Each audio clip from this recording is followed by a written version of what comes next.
says going live. It says going live. All right, it says we are live. Okay, excellent.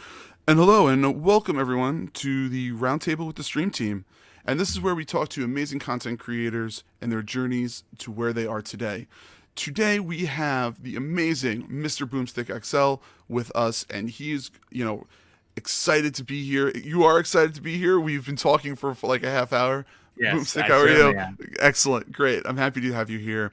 So tonight we're gonna ask Boomstick a couple of questions about his outlook on what he's been doing in his in life in general, what he's been doing with all of his podcasts and everything. And I'm very excited to have him here to ask him all of these questions. And tonight we have El Boogie 0208 with us. How are you, El?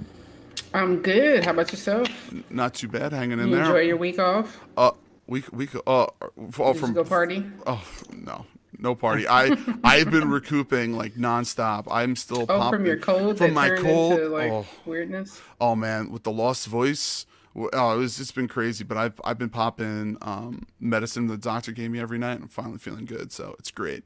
So MJ, he was unable to make it this evening. He has some college stuff to do as our college guy or young man running around doing his thing. And old school, unfortunately, he has work on Tuesdays. So Yes. so he's kind of. The nerve. Yes, he's in the bushes, probably cursing and very angry. Ah, silly man doing his work. So let's start this off. Boomstick, tell us why you wanted to become a content creator, where this ended up starting, and like tell us everything, because I can't wait to hear your story of why you wanted to become a content creator. It's funny. It's actually it's simple. My first video was my first venture into YouTube, where I put my first video up, which is still up. You can see it. It's terrible. It's awful. It's the sound is off. I don't have a proper thumbnail. I think I have Wolfenstein running in the back. It was awful. Mm-hmm. It was November 3rd, 2017. So that was actually my first. When I started the channel, and prior to that, obviously, I come from a law enforcement background, right? So for 21 years, I served the amazing people of New York City. And prior to that, I was in the United States Navy during Desert Storm, the first assault in that country. I didn't cross seas. I didn't spend a lot of time in the Navy, but I did serve this country during wartime. And I was always into video games. It doesn't matter what job I had, and especially like in the police department. When I first got on, I was, of course, very young. I think it was 20. I was 21. I got on when I was a baby, and it was littered with dinosaurs. I mean, older guys. Guys had 10, 15, 20 years on. And when I started talking about playing video games, I was ostracized, to say the least. Like video games, what do you play? Atari? You know what I'm saying? Yeah. It was grueling. But now it has become so mainstream that it's you're weird if you don't play, right? So now you want to talk about getting into content creation. See, back in the days prior to me doing my own thing, I was a regular media. I love the IGNs. I love Gamertag Radio. I love Giant Bomb. I love The Second Show. I watched all of these shows religiously. And I say watch, really more so I listened. And then 2014 happened. And what happened in 2014? Well, the Xbox One released. And it seemed as if the media darlings that were the Xbox 360, there was a shift in perception. And what started happening was, I've always been a supporter. I have owned, and I really truly mean this, I have owned every console in existence, going back all the way to 1978 when I got my first Atari 2600. It's my only hobby. I don't drink, I don't smoke, I've never done drugs, I'm not the party guy, but my vice has always been video games. So I've always proudly supported everything. Back in the days, you look at like for instance the TurboGrafx era. There was a multitude of consoles. I had them all. I loved supporting all the consoles, but it seemed as there was a shift in the way the media was telling the story of Xbox. And even though I enjoyed the PlayStation 3, and I couldn't wait to get my hands on the PlayStation 4. The Xbox was always where I kind of laid my head. I love the achievements. I love Xbox Live. I love my friends list. That all came with me. And then it started where I wasn't happy with the mainstream media anymore. I kind of lost a lot of love for them because they turned on Xbox. And I understand that Xbox, made a lot of mistakes, but the turn was unbelievable. So I started by accident. I accidentally tripped into YouTube having content creators because a lot of younger kids were like, "Oh, I watch YouTube," and I'm like, "What do you watch on YouTube?" Like an old man would say, "Like, what do you watch on YouTube?" About how old are you when you realized this? Believe it or not, dude, I was like, let's see, okay, well, and I just turned 49, right? So I'm gonna be 50 next year. And I was probably in my 40s, where I was like, you watch YouTube? Like I just watched trailers and stuff on there. I didn't know that there was this whole hidden content creation community there. So I accidentally found Crossfire, which was that was one of the first shows that I found. Which was obviously it's run by Mooch, right?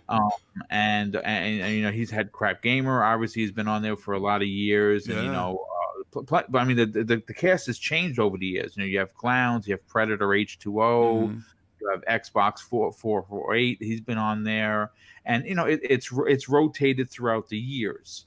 And then the second show I found was the Iron Lords podcast, thanks to my brother Neo Mental. He's like, "Oh, dude, you got to check out these guys, Iron Lords. They're fantastic." And I started listening to them, and I started saying, "Oh, you know something? These guys, their opinions, they're kind of like my opinions. We may not agree on everything, but I kind of like the way they're talking about games." And I used to be, that fan for IGN that I paid the $30 a year to keep the lights on for them. That Ryan McCaffrey would always ask. I Patreoned all these guys. I did all the extra. I backed out of everything, and I unsubscribed to all of them. I said, you know what? This other community here is really something special. So you were saying that you loved the content creation, you loved IGN. You kind of started that process. Did you always want to be one of those people, one of those writers, or one of those people that always wanted to be on IGN, on one of those publications?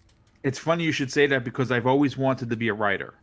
I've always wanted to write about video games. I thought it was to me it seemed pretty unbelievable that a hobby that I love I could logistically get paid for writing.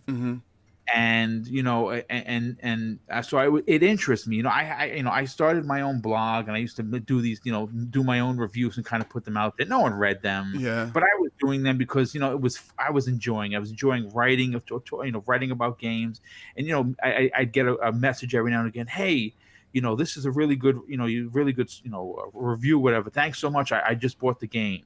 And little things like that, you're like, oh wow, that's pretty cool.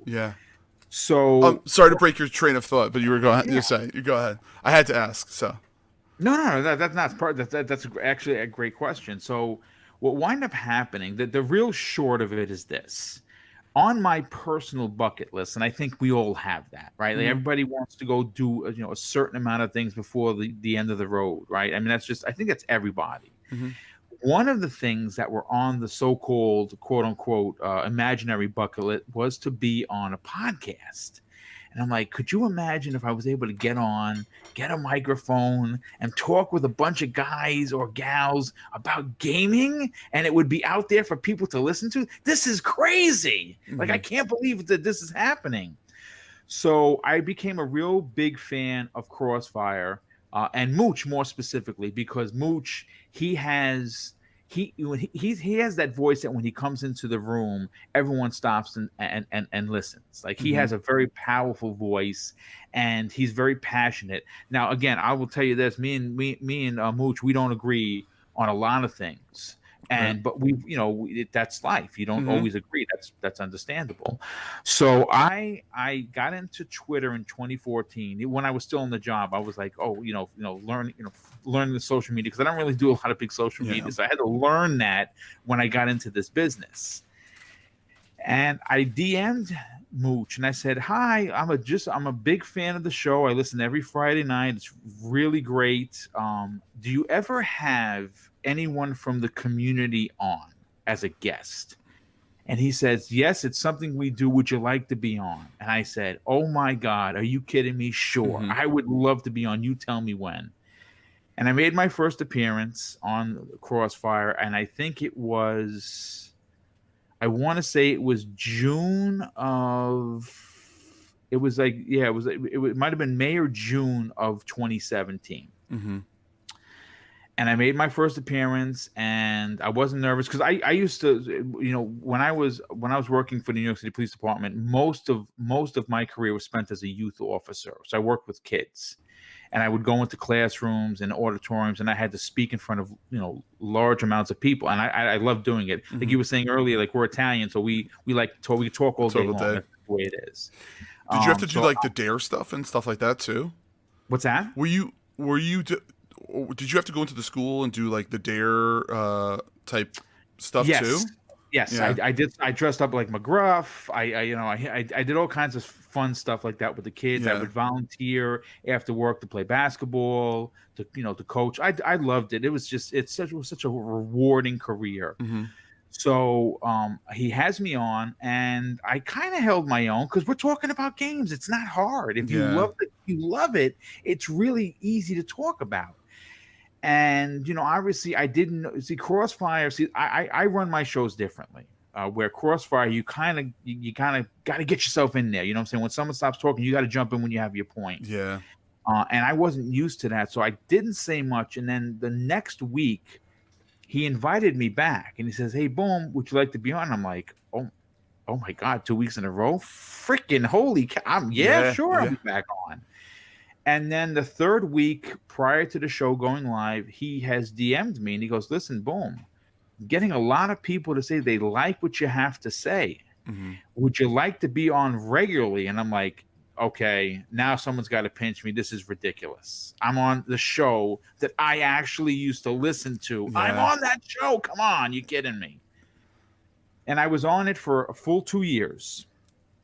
And watching how he did the show and seeing how people responded to it, I was like, my brother Neo Mental, who's probably going to listen to this, is next time I think he's going to punch me because he has been after me for years to do this. Mm-hmm.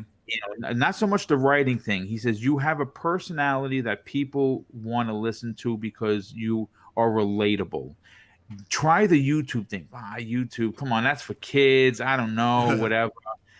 And so what wound up happening is I talked with my brother, and I'm like, Neo Mental, I'm kind of thinking about doing my own channel. And I gave it I'm self-taught. Listen, I'll tell you this right now. I'm not ashamed to say it. I'm a barbarian when it comes to technology. Like I don't that's why guys that I follow, like Dealer Gaming, for instance, and Cold Eastwood. I really enjoy working with them, but more so listening to their content because they're very technical. They know the innards. Right. And I was a police officer, so I worked with technology, but not like on this level. Right. I never knew how to edit a video, make thumbnails, advertise, use cameras. When I do my unboxings, I actually have lighting equipment. I that was all self-taught.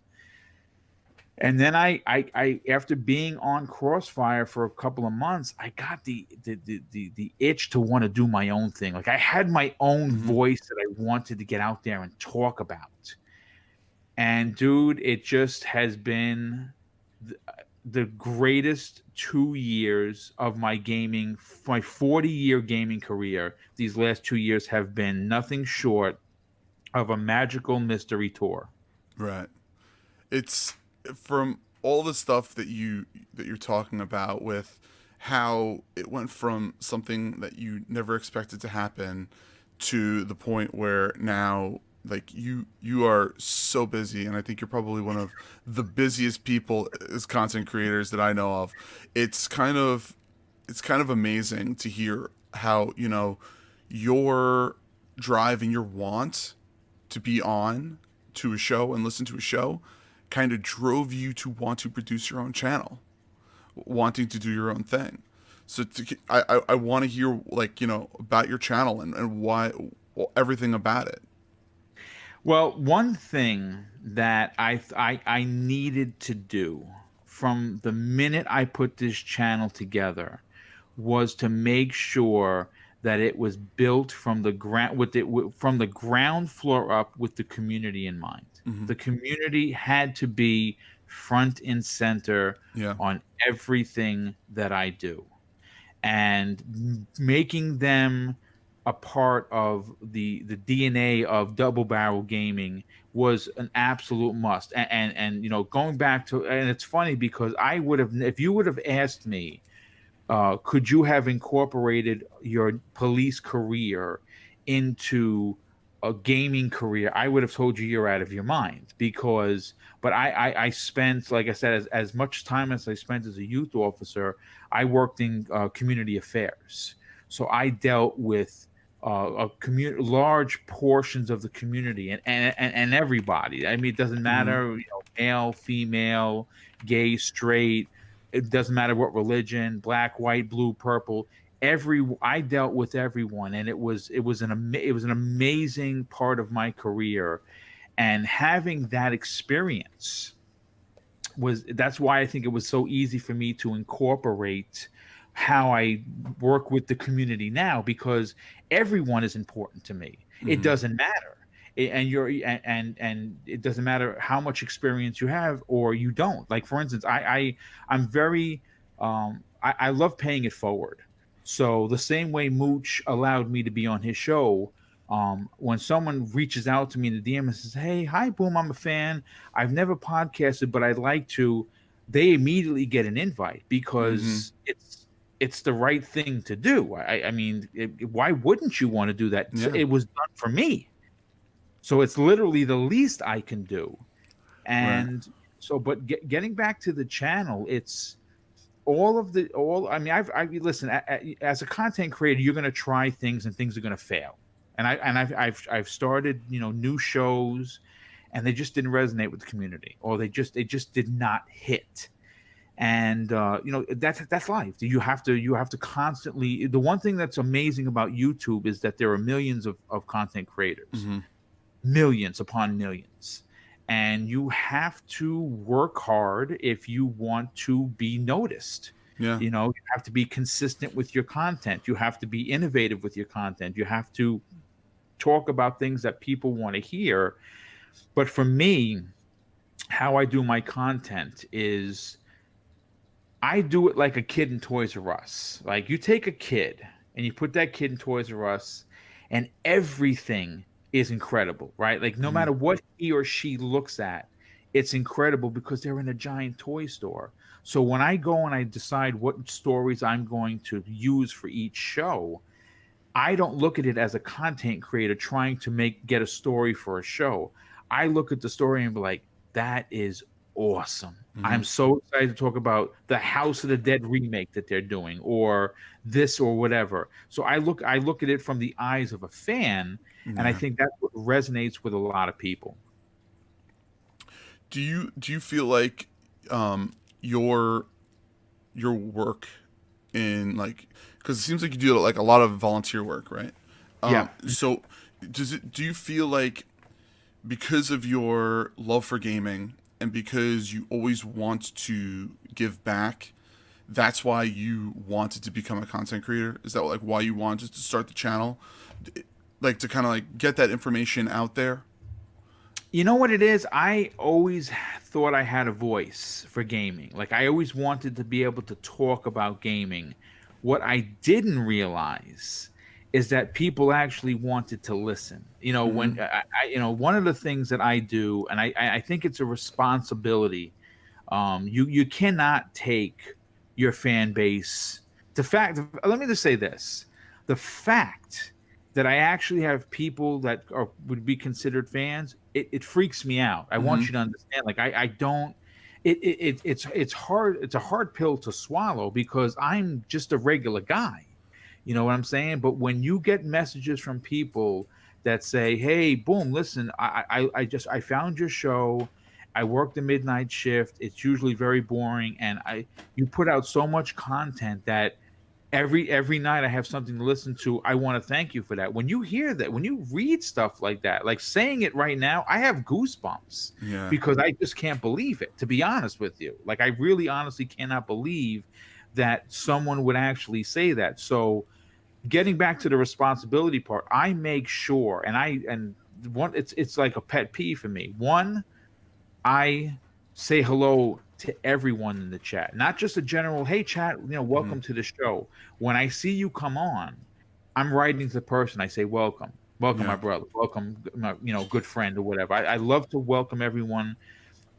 And when they write their comments on YouTube, I make sure, even some of the, I've gotten some pretty brutal, nasty ones that I don't understand where they come from because I think I'm a pretty fair dude, but that's life. You know what I'm saying? People, not everyone's gonna like you. I get it. It's the Um, toxicity of the internet. it's That's what I call it. It's just the yes, toxicity. There's nothing you can Yeah, I do. was gonna ask.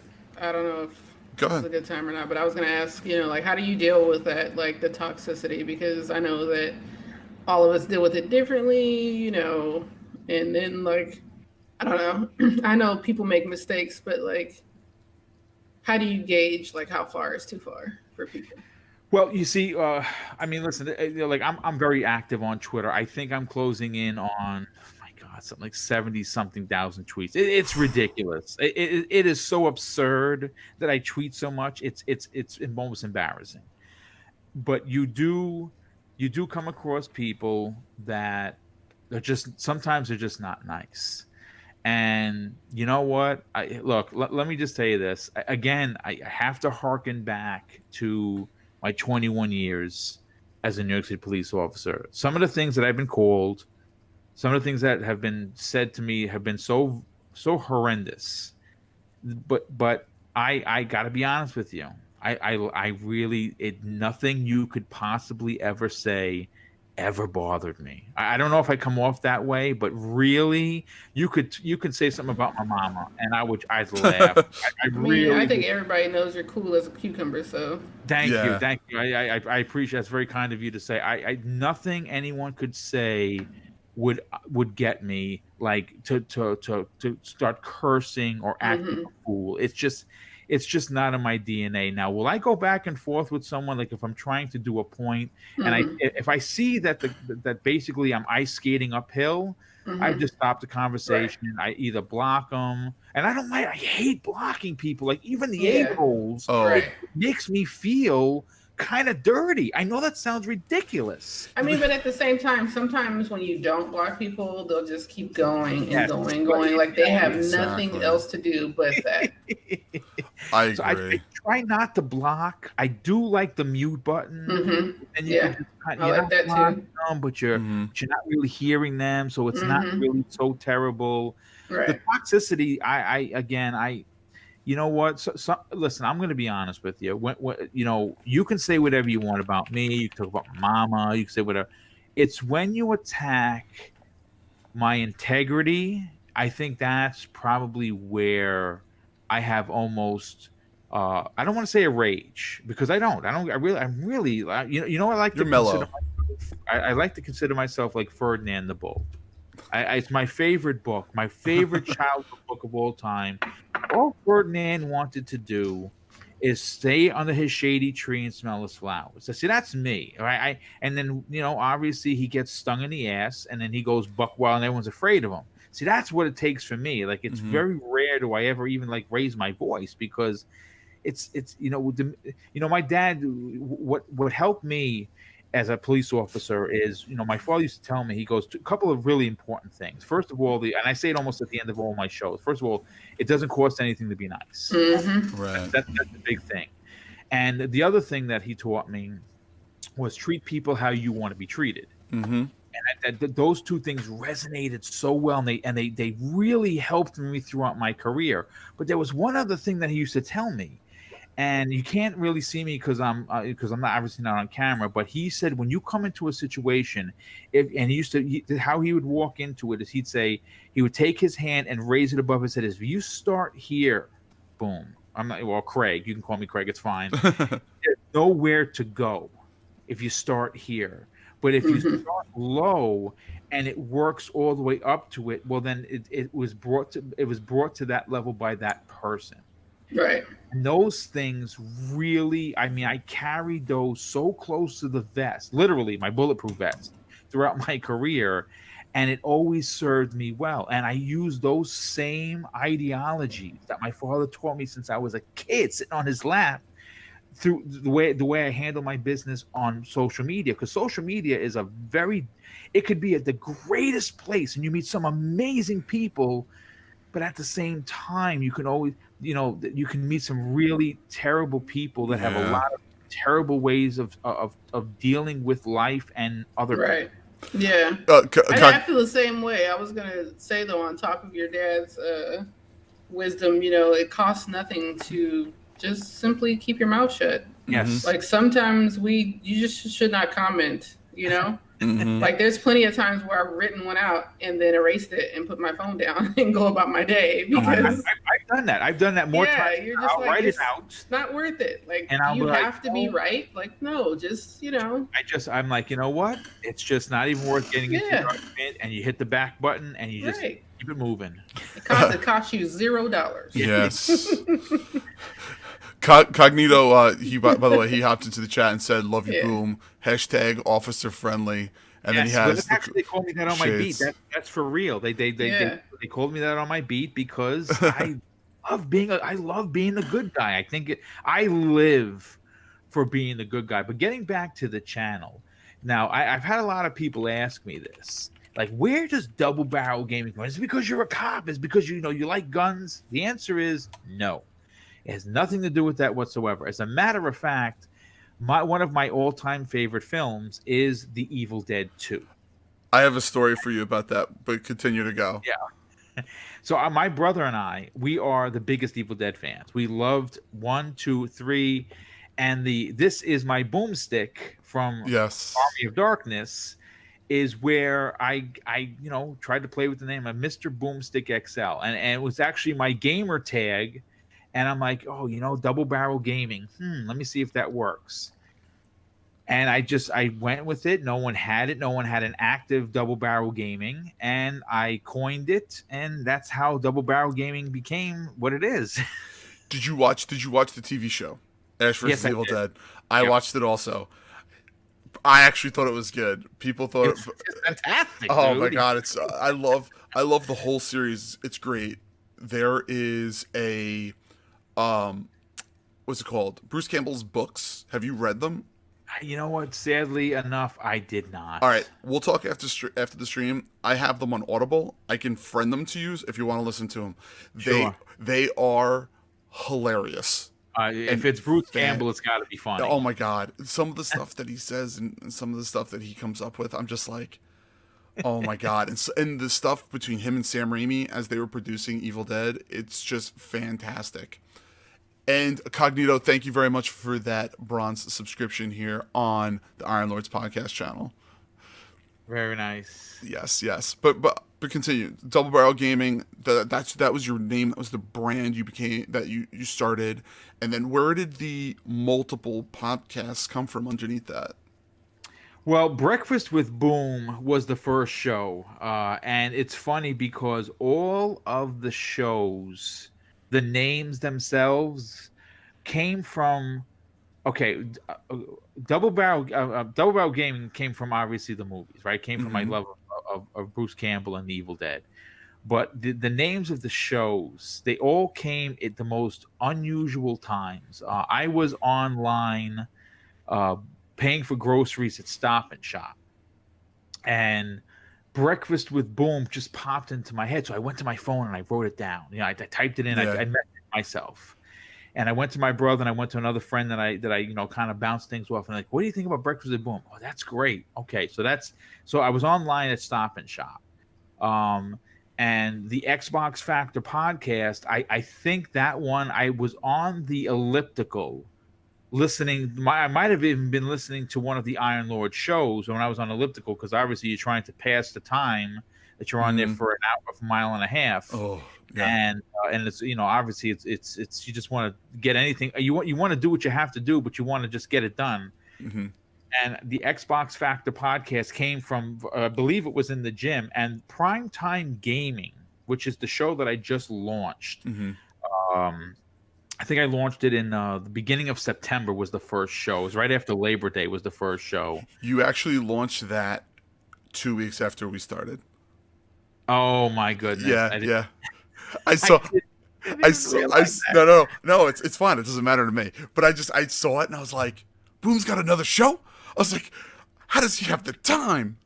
But that is another question I want to ask you after you tell us about the Primetime with Boom. Yeah, prime time with Boom. See, what happened was this.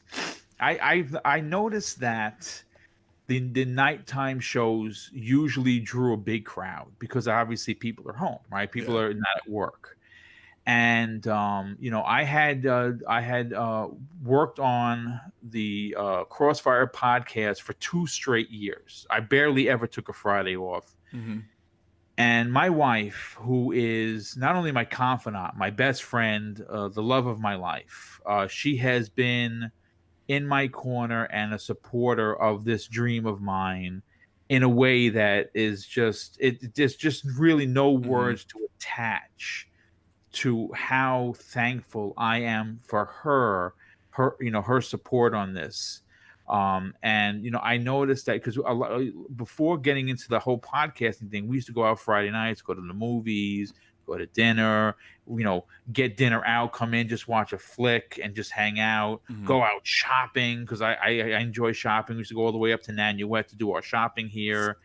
And I took Friday nights away from her, and she did not complain one peep because I was living the dream, right? She was there, supporting me, and after I got done with Crossfire, we'd go on Netflix and make popcorn, and we just continue our thing. And I had expressed to Mooch that I really needed to kind of, I would guest every now and again, but I had to give my Fridays back to my wife. I thought it was only fair. And then I was doing the 2 shows of my own shows, and then I noticed that there was RDX on Tuesdays, there was Xbox Nation on Wednesdays, there was Saltiest Show on Thursdays, and there was Crossfire on Fridays, and that was like, Monday doesn't have a main show. And that's where Primetime came in. Actually, my wife helped me with that, because I was originally going to start the show at 7, and she's like, well, Primetime is 8:00. And I was like, Primetime? Wait a second. So I took what she said, and I Primetime Gaming, and I came up with the graphics, making it like that 80s retro look. And I actually did that one myself. All of my artwork is done by Graphic God. Graphic God is responsible for almost all the artwork that the channel has, but the Primetime I created myself. And I figured, you know what? If it doesn't work, it's just going to be something that I tried and it didn't work. And it turns out that we must have hit something, because 3 Mondays ago, we had 630 people watching. Wow. Like, That's amazing. I could not honestly believe that many people turned out for that show. And then the following week we had 430. And the last night was, I think everyone was watching the Chiefs game. We had 170. We had 170 people watching, but it seems to have picked up, and it's actually become one of the more popular of the 3 shows. So now I think you want to ask, where do I find the time to write? Yes. I am always writing. that is the thing. We were talking pregame, and as first of all, I have my gamer score is 260. I think it's 265,000. I think it's somewhere around there. I love gaming. I can game until the cows come home. I love it. I can game on anything. I prefer to play on the Xbox, but like when the Sony first party games come out, I'll play there, or the big Nintendo ones. I buy all of the first party for both those consoles. But I have found a kind of like a second love that writing for me personally is just as exciting as holding a controller and playing like the new Star Wars game. Yes. I love to write, and I never knew that. I never realized that first of all that I had the skill or the talent to actually write a show. To be honest, I just never thought of it. But how much fun I'm having with it is crazy. I'm like having so much fun. So there's a good time of the evenings where my wife goes to sleep because she's still working and I'm obviously retired. I could easily just pop out and get on whatever set game A and play. Yeah. A lot of the times I'm heading over to the computer because I read about 50 articles a week, right? About at least 50 articles a week. My reading comprehension has gone through the roof since doing it because obviously you have to keep up to date. You want to put content out there that people are excited about, that are talking about, and I write the shows. See, anyone that's been a guest that knows that when I'm sending the show notes, they are like, yeah, like when you say writing, like what do you mean? What are you doing? I mean, it's hard. Again, I could send you a sample. What I wind up, how I break it down is a normal show for me that I write is anywhere between 35 and 4,000 words for one show. And the way I break it down is I'll read the article, and if there are quotes from, like, say, for instance, Phil Spencer, quote, obviously I will write the quote from what Phil Spencer. Usually, if it's a quote, I will copy and paste it. I want to write it because I need the exact quote. I want to make sure that it's legit. But everything else that in that one topic is all my opinions and the information that I got from that topic. So I read the article usually multiple times, and then I write topic one. And the topic one's going to have what the article was about, what my feelings about about what was written, quotes, dates, whatever's in there, and then at the end of it, it's hey panel, what do you think about article? What about what Phil said, whatever. And I do that. I have usually anywhere between 7 and 8 of those topics, and those 7 or 8 topics, I overproduce the shows. Because depending on how big the panel is, like normally my panels are like 5 or 6 people. Sometimes they even balloon to 7. When you have that many people and there's a big topic, you're not going to get to all your topics. You're probably going to get to 3 or 4. So I'm going to have 4 written topics that I could push on to another show. Like for instance, Fridays, if I have topics left over Friday morning from Breakfast with Boom, and they're relevant topics and they're important topics, I'll push it over to Primetime Gaming.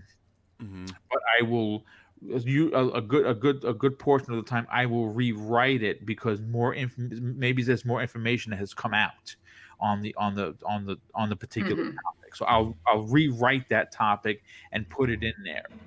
So I'm always writing. I'm constantly reading and writing and just it's I don't know, it's when you say it out loud it seems like it's overwhelming, but when you're doing it, for me at least, it's not. Right. So you end up pretty much writing how many days a week would you say? Every day? I want to say at least even if it's only for an hour, I'm probably writing 6 days a week. Yeah, and then from there, the topic length, you would say, how long would you say your topic lengths are on your shows? I mean, you know what? It really varies depends. on the topic. Yeah, it does, because you see, okay, this is what I was saying early before, and I just want to clarify because people, okay, when, like, for instance, you take for Crossfire, for instance, right? Mm-hmm. Crossfire is like the Wild West, Hmm. right?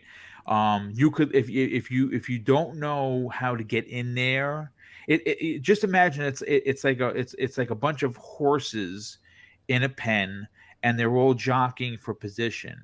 And if you're not willing to get yourself in there when you see the opening, you know what I'm saying, you could miss your opportunity to speak. That's why it's called Crossfire. That's why Mm-hmm. Mooch runs the show. Whereas my shows, everyone's voice is important. For me as a producer of the content, it is my job not to make myself the spectacle. It's not about me. It's about the people that are on the panel that have taken the time out of their day to be on this panel because they want to talk about games. So because they want to talk about games, I have to make sure that whatever they want to say is heard. Now, obviously, I run a PG show. We very rarely curse. Every now and again, an F bomb will drop. Very rare, but I try to keep it PG. But getting back to the actual person, there's no set time limit. Like, for instance, So Shady, who's on two of my shows, he's like myself. He loves to Mm-hmm. talk, and he's very elaborate. And he does good rants. People really like his rants because he doesn't rant just to rant. He rants because he's passionate. So when he gets on a subject, he may be on topic one talking for 12 minutes, and Mm-hmm. that's perfectly fine. Now someone will come on the back end of Shady, and they'll talk for 7 minutes, and Mm-hmm. that's perfectly fine. So there's no set time, Yeah. because my goal as a producer is to make sure I run a 2-hour show, and it's important to me to get as many topics as I can, because you want the fans to be entertained, but at the same Mm-hmm. time, the people that are dedicating their time to be there, there's a balance. So Right. I don't have a set time. So if I only get to 3 or 4 topics on a show that I originally scheduled 7, oh well, we Yeah. got 4 topics. Yeah. That's what I find very interesting. How kind of like our show here, like we really don't have a set, XYZ kind of format where a lot of shows like yourself, like you have topics. Like we kind of like you're saying, the Wild West. That's kind of like how we operate, because that's just the way I like to talk to everybody here, and Elle likes to talk to everybody, and that's kind of like how the whole stream team is, because we're all streamers. We stream almost every night, and we don't have set topics. We play our game and we just talk about random stuff, and that's the really interesting part, how you have like these, because you guys do more news ish Yes. podcasts and YouTube, and that's how your content creation is. So you have your set conversations.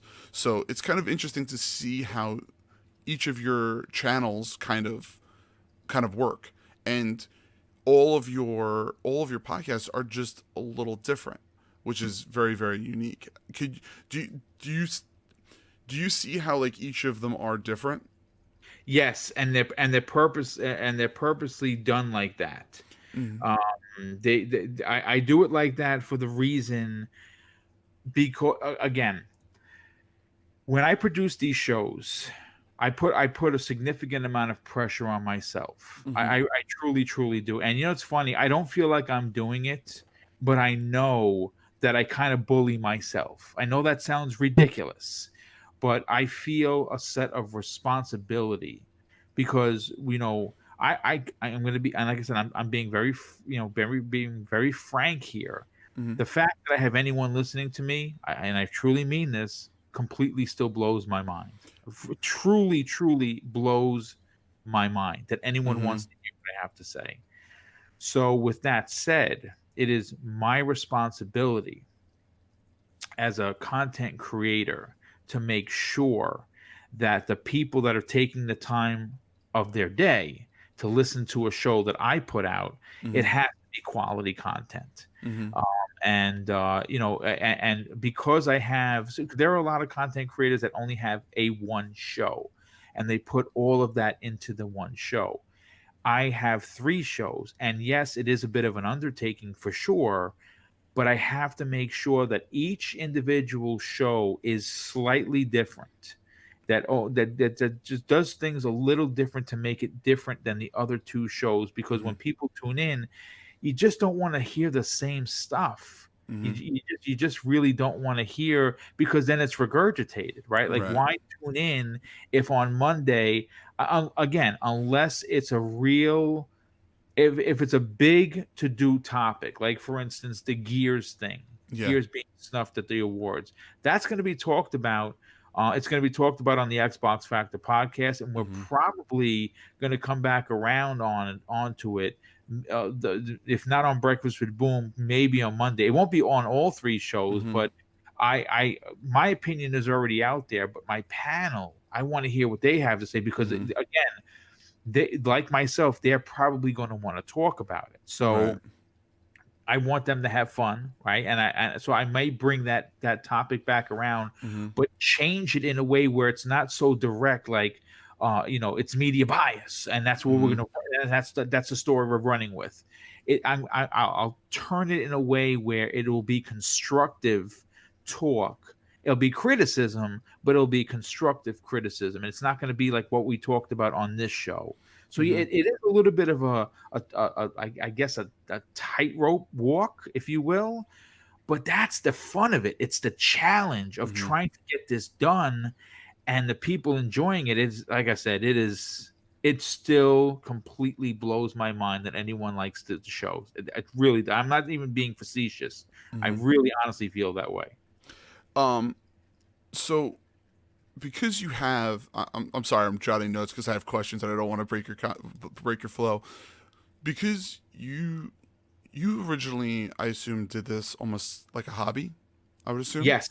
Yep. Do you feel like now it's turned into like a job for you, or is it like a hobby that you really really enjoy, that is almost like turned into the point of like it is quote unquote a job, but it's still just like a huge passion project of yours? Well, you know what? All of that, because Yeah. yes, it's a job. It has become a job because Great retirement job. obviously. Yes, absolutely. I mean, obviously, I have merchandise, like I have Mm-hmm. T-shirts, right? I'm currently in the process of designing 3. I'm not an artist, dude. Mm-hmm. I could barely put a stick figure together, Yes. but I'm putting these things together, and again, this is a new venture. It's something I've never done before.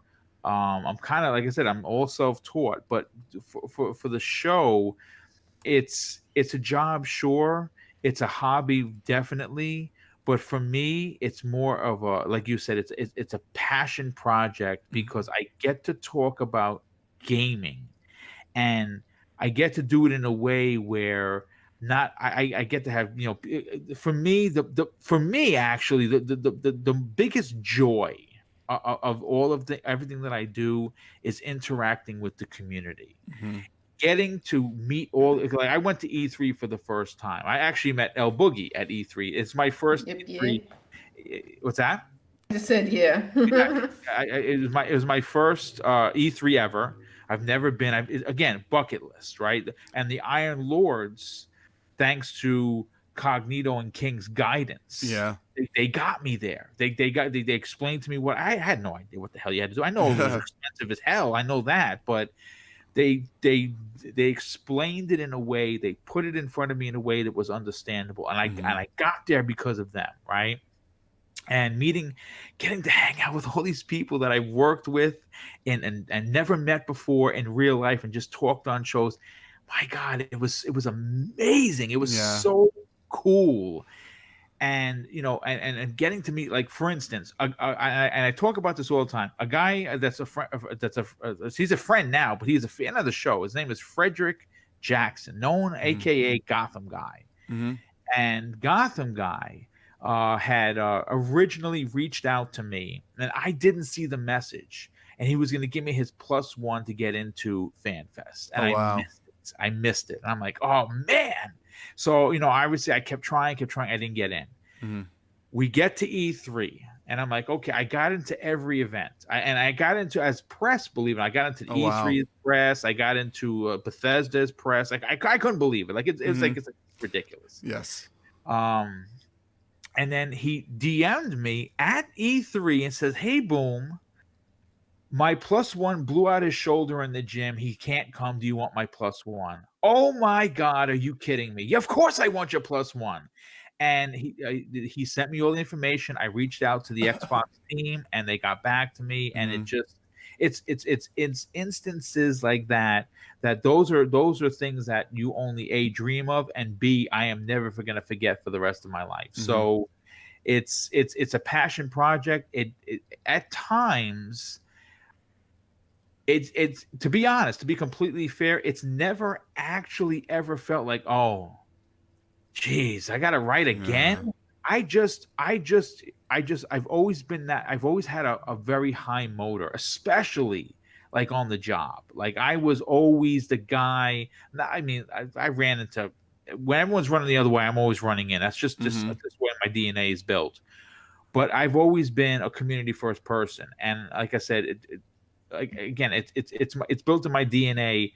I feel a sense of responsibility that people tune in looking for the show. If it's not there, I have failed. I have failed as a content creator. So it's never actually felt like a job, but if it did, it'd be the greatest job in the whole world.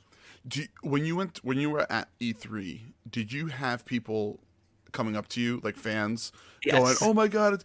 Was that the craziest experience for you? It was embarrassing for me. Embarrassing for me, and I'm a very social person, but because people would hear the voice. I hate my voice, by the way. I absolutely loathe my voice. I have to be honest, I really do. I've heard myself, and I'm like, that's an ugly voice, man. I don't like it. But people like the voice, and I would be talking, and I actually had people be like, "Mr. Boomstick," and I'm like, "Yeah." "Oh my God, I'm a fan of your show. Can I take a picture?" And I'm like, "Yeah, of course you can." But my God, this is crazy. Like, I don't believe this is happening.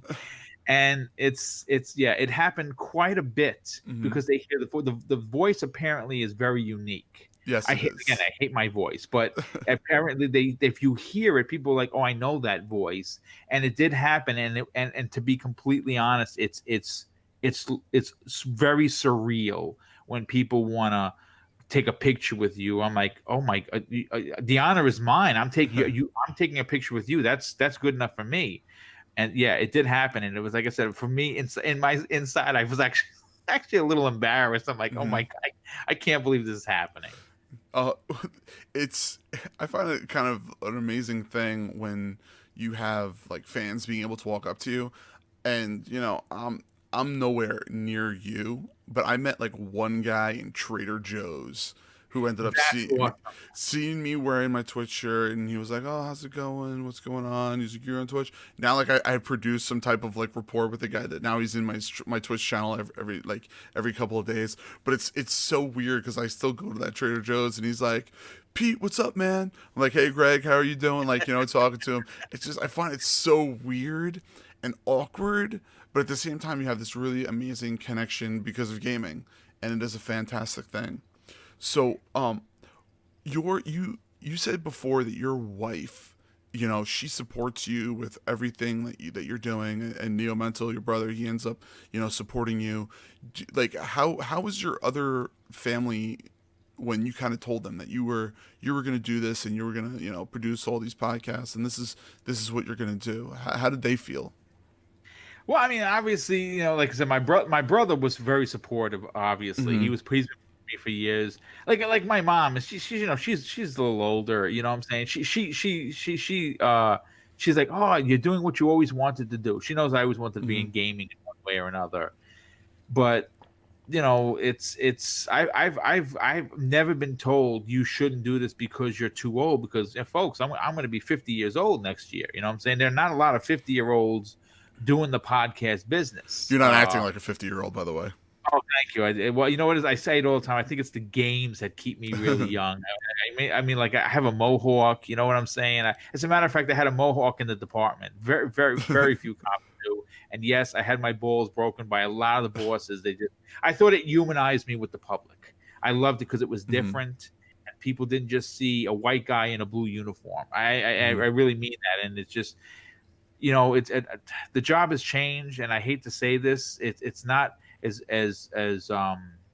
like when I got on, it was community pushing community. I don't necessarily know if it's like that anymore. It seems very robotic. I haven't been on in 5 years, so I know it's changed significantly, but I always wanted to stand out in a way that made me approachable. That was my goal, is to make somebody not afraid to want to, you know, stop and ask a question or ask for help. I mean, that was our job. That's what we swore in to do. But yeah, I've always been supported for this, and you know, it's been great, and the reception of the fan base has been crazy good. Like it is unbelievable how, you know, because I'm going to be honest, like I'm a very, very transparent person. I don't mind talking about anything. I'm not embarrassed about anything. My wife says, "Shit, I love about you. You never get embarrassed about anything." It's the truth. It really is. Yeah. When putting myself out there as a former New York City police officer was a tremendous risk, and I figured, well, I'm in the shit now. Pardon my French. I'm just gonna let it all hang out. And you know what? I think it has worked in my favor, because I think people tend to, if you could be transparent about something like that, I think that it gets real easy to talk about gaming. See, and I kind of want to just push that message out there where, you know, I know that we all get caught up in my box is better than your box, and then and my blue flag is better than your green, or my red flag is. It's so ridiculous. It's so ridiculous. But at the end of the day, isn't it amazing how gaming, a piece of plastic, just gets all of these people together, and when it's running right, when the engine is running smooth, everyone is just enjoying themselves. It doesn't matter race, creed, color, sexuality, all of that just falls to the floor, and it's just, that's really what is what drives me to really be involved with this community. Because again, I understand it the plastic board shenanigans. It's always going to be there. It was there when I was a kid, when my, you know, Nintendo, you know, Genesis does what Nintendo don't. You know what I'm saying? That's been for years. You know what I'm saying? My Odyssey is better than your Atari 2600. You know what I'm saying? Right. It's just so ridiculous, and it's silly. It's silly, but at the end of the day, it's this. Gaming just it bridges all. It's just such an amazing thing, and that ideology is what drives me to be the content creator that I am. Right. Now, I've seen that you've done so many videos of multiple different things. Do you have a favorite unboxing video that you've done? Yeah, I do actually. It's funny because one of my favorite ones nearly killed me, and I'm not being facetious either. I did an unboxing of the Fallout 76 Power Armor helmet, and the box was massive. I mean, it's so big. It took up almost the whole table. So trying to get the correct camera angle and stand off to it took me about, I want to say, almost 6.5 hours to do. I don't know, 8 or 9 minute video. It's you know, you had to get all the angles right. You had to keep checking, but the end part of it is where it really got tricky, because it's a helmet that you could wear. So I was trying to figure out a way to get the microphone underneath the mask, and then put the mask on, and then obviously you're trying to talk, but those masks are hot. They get ultra hot in there. I have as my wife says, a big. I was told that you're not even supposed to wear that damn thing. It's not this one. It was the one that they sold separately. I think there was like some sort of asbestos thing. Like, how does that happen? I listen. Oh my god! It had nothing but that game is cursed. Yeah, Right? it was the Jesus. Nuka-Cola one that apparently had asbestos problems in there, so they had to Wow. recall. Ridiculous. So I got the mask on, and it's hard to breathe in there. It Hmm. really is. So you're trying to do your spiel, you know what I'm saying? Okay, so I had to do, I think it took me about 14 or 15 takes with the helmet on to get the last 30 seconds.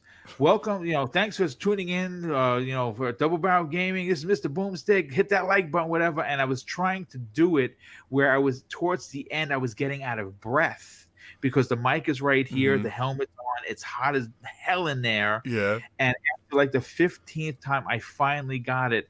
And I wound up sitting on I took off the helmet. I sat in front of the fan for about 10 minutes, just cooling off. And I looked at it and I'm like, okay, that footage is going to have to go because I'm not getting back this freaking helmet. Oh, I wouldn't either. Is that the same one that you had problems taking on and off too? Did I have? I mean, I only had an issue taking off because the mic. I had a wireless mic. No, was it wireless at the time? It might have been a wired mic, and it was thin. But again, there's not a lot of room in those Yeah. things, so I had to kind of position it. I had to, and it's funny because I wear glasses, and I had to take the glasses off because you couldn't get them underneath it on top of the microphone and everything. It was hilarious to do, but that was probably it took me about 7 hours Oh to my tape God. to actually set up the studio, break down the studio, edit the video, do the sound check, put it up on it was and I don't know how many views I got on it, probably about 300 or 400, not even a lot of Yeah. views, but I had got to be honest with you, I wouldn't trade it for the world. I had a blast doing it. Yeah. I actually noticed that on Twitter, you and I we conversed a short amount about your division statue because I was very Yes. confused and I thought you were going to be selling it, but you weren't because I would have gobbled that up because I got my statues up on the wall. Um, but do you have a favorite statue that you have? I do. My favorite piece um of all of my collectibles, and I have a significant amount, is probably the Titanfall 1 collector's edition. The Titan is about 2 feet tall, Really? and it lights up. It's got two no, it's got, is it two or three? It's got two guys running on the by his feet that are on the same side as him, and one guy is on the back trying to open up the cockpit Oh from the top. wow. It's probably the biggest box I've ever seen in my entire life for a collector's edition, and it's probably one of my favorite pieces. My second most favorite piece, believe it or not, is the Titanfall 2 wearable helmet. I have them Mm-hmm. side by side, and it's the helmet happens to be my nephew's favorite because every time he comes over, he wants to wear it and take pictures. But yeah, I have that Division one I had. Remember, we were talking. Yeah. I only have that one. There's quite a few Division ones. There's a Dark Zone one that I really want. That's see when Division 2 came out, I am probably one of the biggest Division fans you will ever meet. And lordsofgaming.net every Wednesday I put State of the Game little notes up. Little plug for Cognito because I know he'd appreciate that. So I ended up buying the Dark Zone edition for the Xbox, and then I ended Nice. up getting the Phoenix edition for the PC. Oh, And very nice. so I have both of them, and when I did I have an unboxing video of them, and I didn't even want to like take them out of the box because they're so amazing and so beautiful. If you can get your hands on them, I think they might sell them individualized on the store. Do it because it looks great. It really does. I'll show you. Yeah, I'll show you later. I actually cosplayed as a Division agent, and Really? yeah, it was. I never cosplay again. One of those bucket list things. Yeah.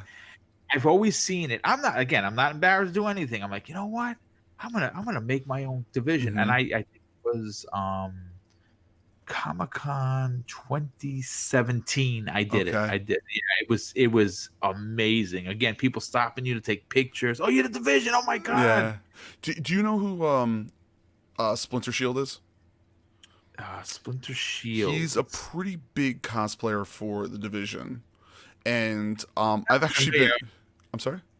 It sounds familiar. Yeah, he's very popular. There's actually, when you kill all the hunters, and you get all the ivory keys, you actually open up the box in Division 2 inside DC in what's it called, in the White House, and you actually get the Splinter Shield gun, which is actually something that they named after him. Wow. I've actually been I've been talking to him, trying to see if I can get him to actually come on here to explain it, because he always cosplays as hunters, and as of lately he's been doing Star Wars Fallen Order, and he's been dressing up like a Jedi and stuff like that, and that's just what he does. He's an amazing cosplayer. He's a great guy.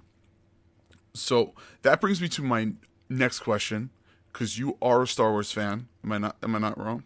Oh, Die Hard, man. So I saw episode 4 in the movie theaters. I was 7. Oh, for the first time or the second time? No, the first run. The first run, yeah. First run. My parents wanted to go see it. My parents were very young when they had me and my brother. And so they enjoyed it just as much as we did. But I remember 7 years old sitting in there like, oh, what am I watching? Yeah. How much are you enjoying Fallen Order? I'm going to tell you this. I have been posting on Twitter like a lunatic. Different, I don't want to do any spoilers. No spoilers. I don't put any big things on there because I don't want to ruin anyone's experience. But I am going to tell you this without a shadow of the doubt. It is probably the best Star Wars game in a decade.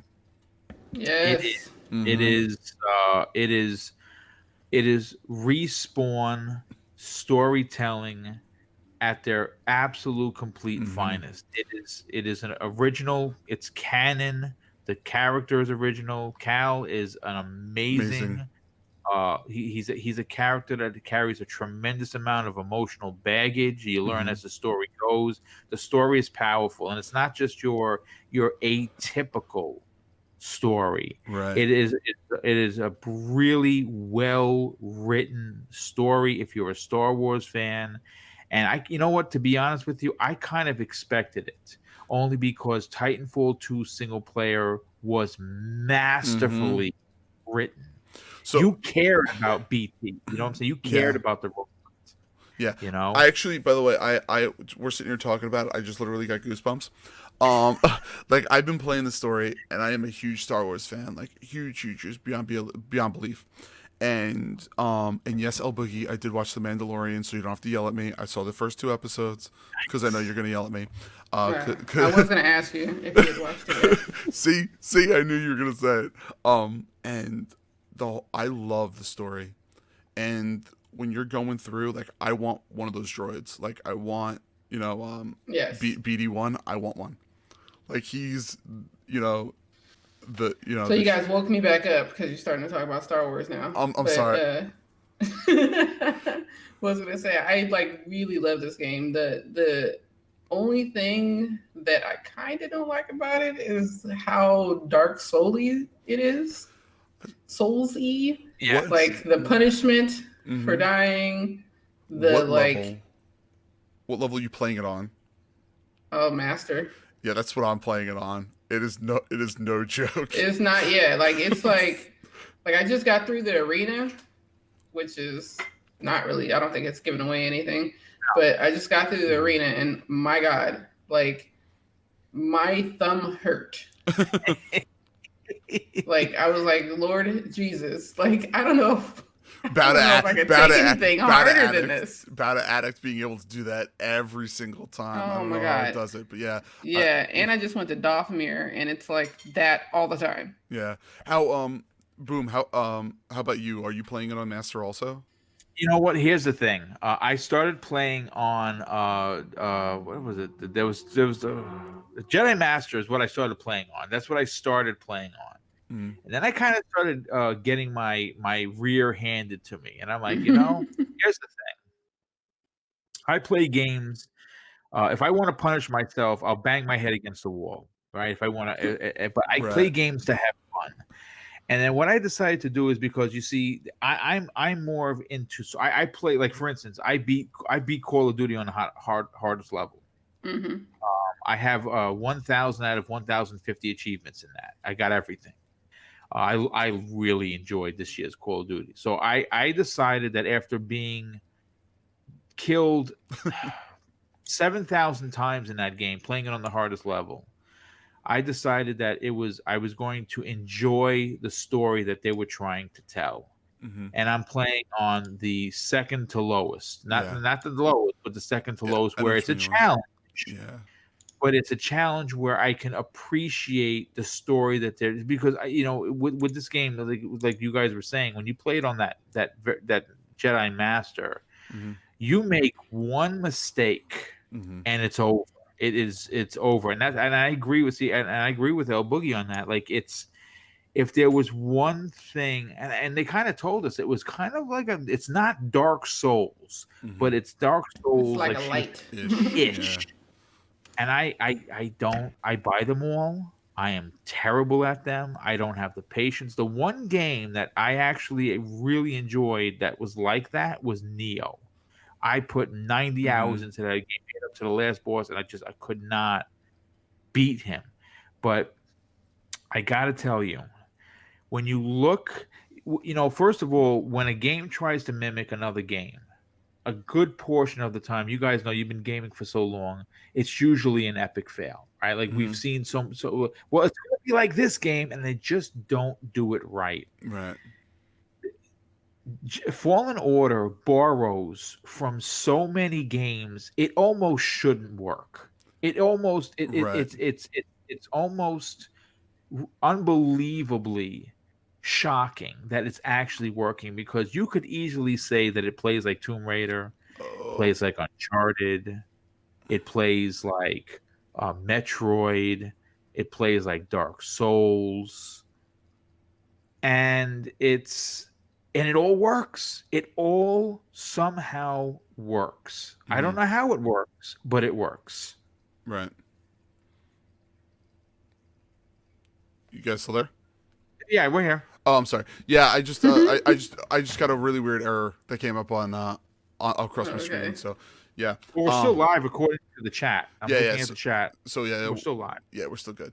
But yeah, I love everything about Fallen Order. Like, hands down, amazing. And I knew that you were a big Star Wars fan. I saw the post coming up. I had to ask you. So Do you already have your tickets though? Do you already have your tickets? do I already have my Yes. tickets? No, I already know about you. Oh. Because Boom had his tickets. Oh, day one, the minute they went live, I was there. I'm not. I mean, listen. I know a lot of people don't like the sequel trilogies. It's. Let me tell you something. You think gaming is bad? You think gaming is, the chats are bad? Like some of I like a lot of like I watch a lot of YouTube for like comic stuff as well. Mhm. You know what I'm saying? And one of my personal favorite ones is the Den of Nerds. I'm not sure if you guys, they're like big into Star Wars. The Den of Nerds is fantastic. And man, you want to talk about toxic? Wow, holy cow! It's really divided with the community in regards to the sequel trilogy. But it's Star Wars. Okay, it may not be perfect, but it's Star Wars. I mean, come on, folks. Yeah, you have to enjoy it, and you have to kind of bring it in, but at the same time, like, so I could sit here and talk about it because about like how discrepancies happens and things back and forth, and even I can't even tell you how much Star Wars I've ingested over my time. Like, my sister-in-law's like memorized 4, 5, and 6, and like I'll have all out arguments with her about Star Wars stuff. So, but it's fantastic. It's fantastic. So we've been talking. I didn't even get to half of my normal questions that I usually would love to ask people. Unfortunately, we're getting close to that time. But Elle, did you have any more questions for Boom?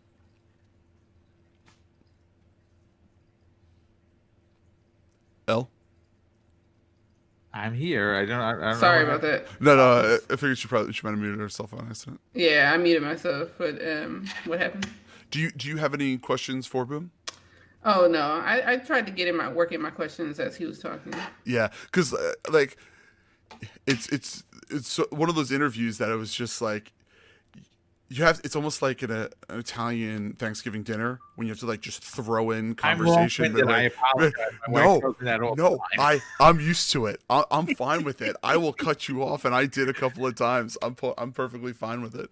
But one of the last questions I wanted to ask you was if you could live in any type of world environment, if you will, like the Star Wars world or Harry Potter or the world of Titanfall or something like that, or Halo. What type of world would you live in? It would be Star Wars 10 out of 10 times because Yeah. it's a galaxy, right? I mean, it's there are thousands upon thousands of races, Mm-hmm. and there are thousands upon thousands of planets, and it's as a person who's always searching for for something exciting to do, oh my god, it'd be a dream come true. Because think about it, I mean, all the different, I mean, of course, the empire and everything, and nobody wants to live under the rule of Darth Vader or the Emperor, but Right. it, the different sights, sounds, tastes, all those different things that you can experience, it would be, for me, I it'd be don't know. Star Some of Wars. those tastes look real gross. Yeah, they do. They look real nasty. I mean, a perfect example is you see what they're eating on the ship and I'm like, what is Oh, that? It's blue and yeah. it's pink. And Yeah. Yeah. Even when you go to Star Wars Land, that blue milk, I'm not drinking that. yeah, I you know what? I'm just not into the blue milk. I gotta be. I'm right there with you, Boogie. Yeah, like my daughter got it, my friend got it. They're like, "Ooh, taste it." I'm like, "No, get it No, away from my No, face! Like, thank get you. it I'm away." good. No. Oh, it's fantastic. Well, that's great. That's probably one of my top choices also to be living in the universe of Star Wars. Yeah. And you know what?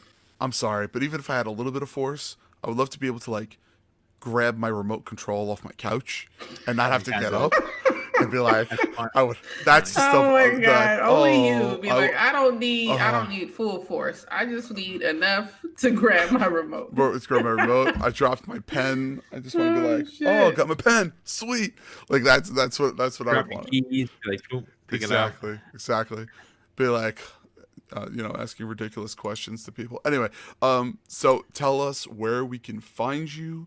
Tell us, all the podcasts. Tell us everything that you could tell us where we can find you. Boom. Well, the easy way to find me is on Twitter. My DM is open. I answer on a regular basis to everyone. If you can't get through and there's a message waiting, I will respond. I always do.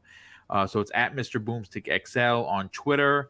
And if you're interested and you are looking for content that's fair, I mean, my content is very fair. It's very transparent, and it's a lot of fun. At the end of the day, it's really all about having fun.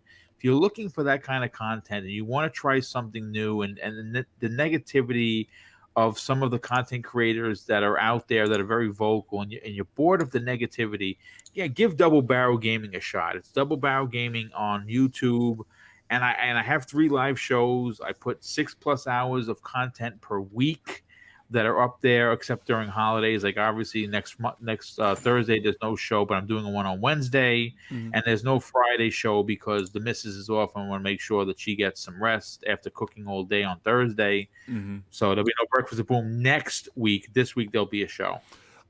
We actually have somebody that asked a question in chat for you, Boom.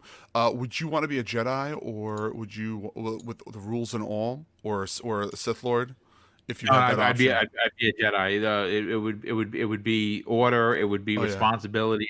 I'd be a Jedi for Yeah, sure. me too. Oh yeah. I think I would have to almost be one of the neutral Jedis, one of the hardest of all Jedis. They're very difficult because obviously you kind of walk you walk a bit of a fine line. The neutrals are that's tough because you can easily go dark. You can what I'm saying. So you got to walk that line. But I would be I would definitely be a Jedi. The darkness is just not my thing. Addict is called a Sith, not a Seth. Just come on, man. Sith, Sith. So exactly. L, tell us all about you. Tell us where we can find you. All right, so you guys, it's LBookit0208 everywhere. Here, I actually have a YouTube channel which I don't post to, and Mixer. I usually go on between 6:30 and 7:30 in the evenings, depending on how quickly I can get stuff tied up in the house. And on Saturday mornings, you can catch me on Grown Woman Gaming Podcast on YouTube. Oh, yeah. I always forget to say that, but yeah, we're ladies and we give our opinions, but men are invited as well. I don't know why I feel like I have to say that, but people actually ask. So I can't believe people actually would ask that. That's so ridiculous. That's podcasts are podcasts. They're for everyone. Yeah, it doesn't matter. Jesus, I can't believe it. I am going to say this. I want to give you guys a lot of credit because you mentioned I didn't get a chance to elaborate on it. I don't know how you guys stream. I don't have that talent. To be honest with you, I don't. I'm slowly getting better, but I know that there's still a lot for me to learn. It's streaming is one of those things which I tell everyone. It's 50% 50% lotto finding things.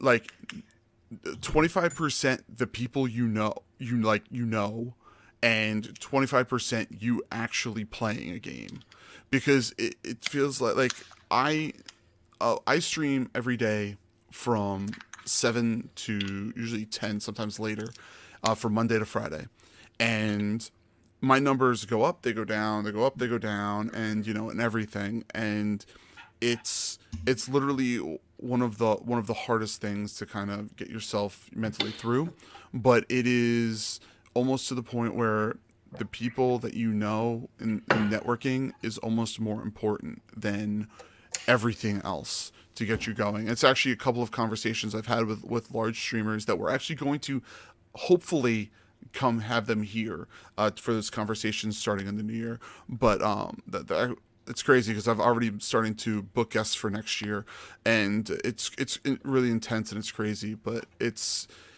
streaming is not for everyone, but if you are willing to put the grind in and the time in, it is worth it. Boom, it really is. Yeah. For me, I'd rather write the content and put it out there. I've tried streaming; it's just not my bag. Yeah. Elle, why don't you tell again what your mixer is? People are asking in chat. Oh, it's LBoogie0208. I'll go ahead and type it in there for you guys. So nice. Yeah, definitely go check her out. So I just want to give a couple little information bits out. Our other two members, MJ is a boss. He's doing his college thing, popping his collar and kicking some butt with those books, and he's almost done for the semester, so hopefully we get him at least for January. But he's I call him and I talk to him probably once a week or so, and he's crazy doing his fraternity thing and doing the school thing. So he wanted me to make sure he conveyed it to you guys. If you want to talk to him on Twitter, it is MJ is a boss. He is silent this week as per fraternity rules. They have lost all social media privileges, so hopefully he will be back next week.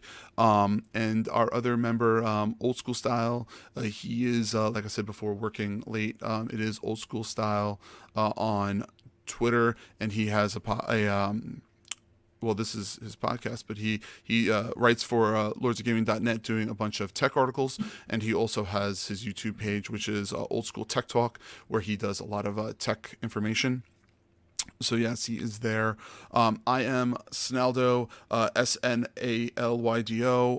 You can check me out on Twitch, like I said before, Monday to Friday, or when I am here doing my thing here. I am on Twitter. I am on Discord, on the ILP Discord. If you want to go check that out, it's great. I want to thank the Iron Lords podcast once again for allowing us to be here on their platform to to give out our love and support to their channel and to everyone else that is here coming to say hello to us. I appreciate everyone that has come in today. It has been fantastic seeing people come in. Thank you very much. The podcast will be on almost every single podcast platform tomorrow morning. So when you wake up, if you want to tell your friends, check us out on, on YouTube. We have, YouTube, obviously we're here, iTunes, Spotify, all that fun stuff, whatever the Tesla thing is, we're even on that. If you have any questions for any of our guests, you can email us at roundtablestreamteam@gmail.com. If you have questions that you want us to ask our guests, we'll make sure we get those in. Follow us on TableStream. It is a ridiculous Twitter handle, but our name is just too long for it to be anything else, so we just shortened it to TableStream. So go on there. It's mostly just information about who our guests are, when are things coming out, things like that, which we greatly appreciate. Make sure you guys check out the Iron Lords podcast. They are on at 11 o'clock on Sundays, and all of our news articles, like Boom saying he writes for lordsofgaming.net, just like myself, and Old School Style, MJ's the boss, all of us. I hope you want to write something eventually on there for us, or put some information. But yes, we're all on there. I want to thank everyone else. Greatly appreciate it. And we hopefully can get Boomstick back. You were an amazing guest. And thanks. I appreciate it. Like I said, we didn't even get to half of the questions I wanted to ask you about podcasting and stuff like that. So hopefully we get you back, as maybe sometime next year, and we can kind of talk some more. Absolutely. It'd be my pleasure to come back. Sounds fantastic. If that's everything, remember everyone to dream big and keep gaming, and we'll see everyone next week. We're back on Monday next week. We got Indy Falco, who's a new streamer that I've actually gotten in contact with through one of our other guests. He's a great guy, and I can't wait to see you guys next Monday at 9 o'clock. So thanks again, everybody. Have a fantastic evening. Bye, everybody. Take care. Thanks, Boom.